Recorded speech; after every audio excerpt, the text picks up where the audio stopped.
This is my father's watch, HMT Janta. This is the most Indian watch you could ever find.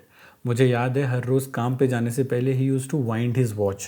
And as a child I was intrigued कि ये हो क्या रहा है. It was a mechanical watch and you have to wind it to power.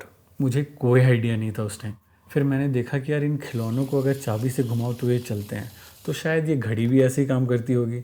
Funny thing, I was right. So what actually happens is the energy gets stored in the form of potential in a coiled spring. Coming back to the story, ये घड़ी आज भी रखी हुई है घर पे एक पुराने VCD प्लेयर के ऊपर.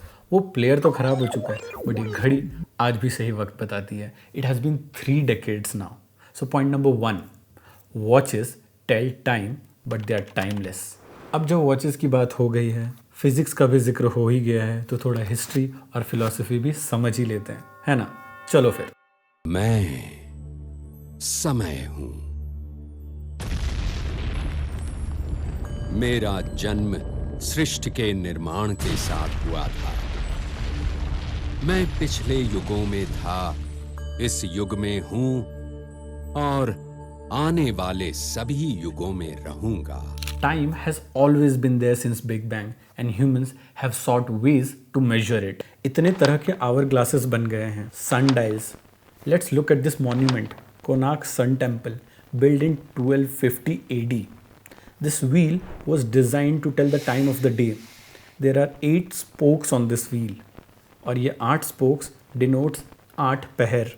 Each पहर is 3 hours long, so a total of 24 hours. We usually say noon as दोपहर, which is the दूसरा पहर of the day. ये सब तो ठीक है, but why is keeping time so important? Because time is a great equalizer. It's something we all share, regardless of who we are and where we come from. आपको पता होगा Neil Armstrong was the first man to be on moon, पर आपको पता है उन्होंने कौन सी watch पहनी थी? Omega Speedmaster was the first watch to be on moon, and since then it has been named as the moon watch. So point number 2, watches tell time and time acts as a great reminder of our place in this universe. You must have seen these logos at events like F1, tennis, golf and other events.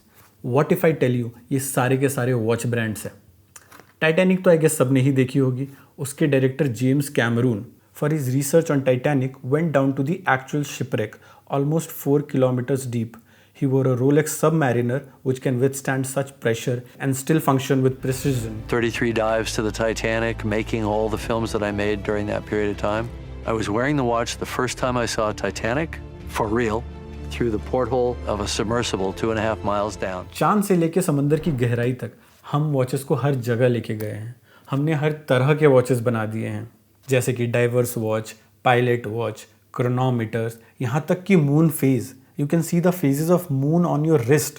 This says a lot about how watches are a marvel of human engineering and craftsmanship. एक average mechanical watch में almost 150 pieces होते हैं and together they create symphony. Which leads me to the point number 3. Watches tell time, but they are also a piece of art.